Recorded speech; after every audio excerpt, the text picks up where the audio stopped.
Welcome to another episode of Beyond the Grave, the home of the paranormal. Wherever you are in the world, I hope I find you well. Beyond the Grave podcast is going from strength to strength, and that's all thanks to you, the listener. With almost 1 month left of this year, I'm already making plans for the future. In 2023, I want to expand the show and work with like-minded people from around the world. I would also like to join paranormal investigators and bring Beyond the Grave even closer to the afterlife. If you would like to support the podcast, you can do so by donating the cost of a coffee, link in the description. If during these hard times you can't donate, do not worry, I totally understand. You can still help by simply sharing these podcasts with friends and family. On this week's show we have one of my all-time favorite ghost stories. Harry Martindale and the Roman soldiers.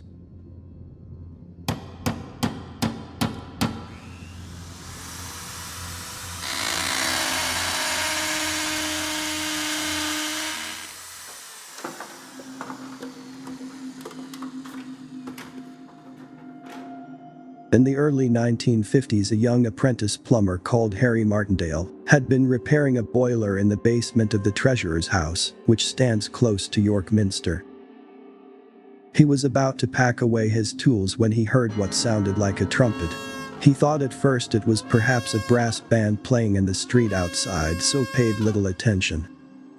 Then came a second blast, only this time much louder and much closer. It appeared to be coming from the far end of the cellar.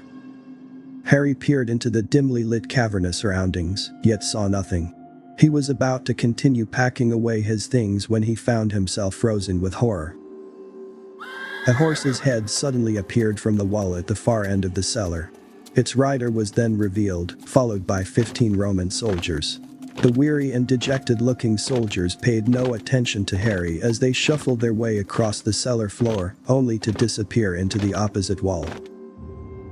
Harry sat hidden behind the boiler, transfixed at what he had just witnessed. Eventually managing to gain his composure, he hastily gathered up his belongings and made a run for the exit. He emerged on the ground floor, breathless and confused. Harry felt like it had all been too vivid to have been a mere figment of his imagination.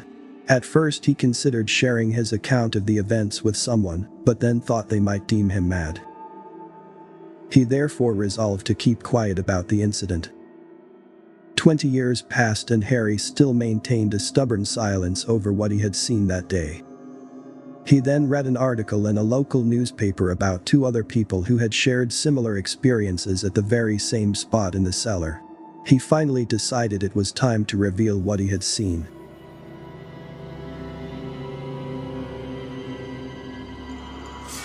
My job was to knock a hole to where this pipe is here, through the ceiling. I came down, spent a whole day knocking the hole through the ceiling. I had no idea then it was several feet thick.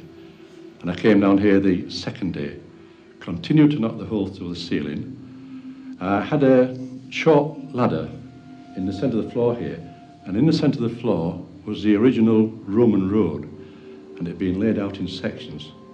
You know, I knew whatever it was old, but I had no interest in it. In fact, I put the base of the ladder on the Roman road.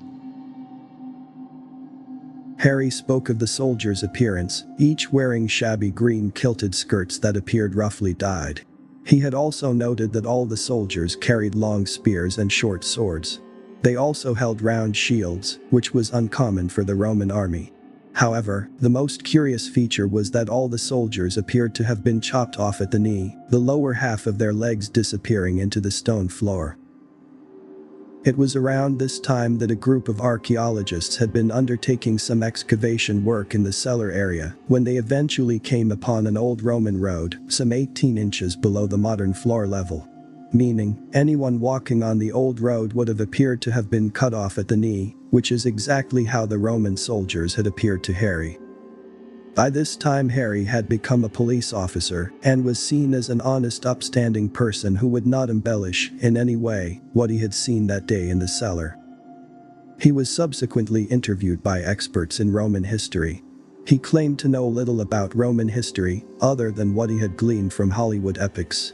nor was he interested in ghosts or the paranormal. Nonetheless, he swore by his account over what he had seen. The experts deliberated on the details Harry had given them. Following a period of research, they discovered that auxiliary forces to the Roman army had been based in York towards the end of the Roman occupation. Furthermore, they would have worn green kilted skirts and carried round shields, rather than the common rectangular ones, more commonly associated with Roman legions.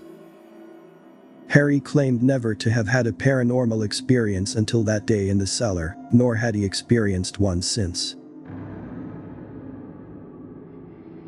Terror is a difficult word. I think what I felt in here was worse than terror, and I can assure you, your hair does stand on and you can actually feel it, because what I was looking at, although I only had one single light in here, what I was looking at were same as you and I. But the difference between them and me was they were coming out of a wall. The wall didn't exist as far as they were concerned.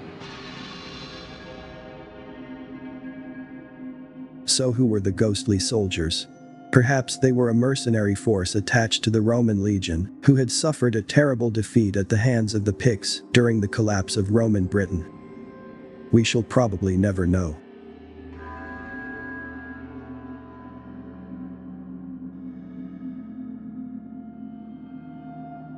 Thank you for listening. If you have a ghost story of your own, I'd love to hear it. You can find me on Facebook @haunted21 or email me, link in description. As always, stay safe and sleep well.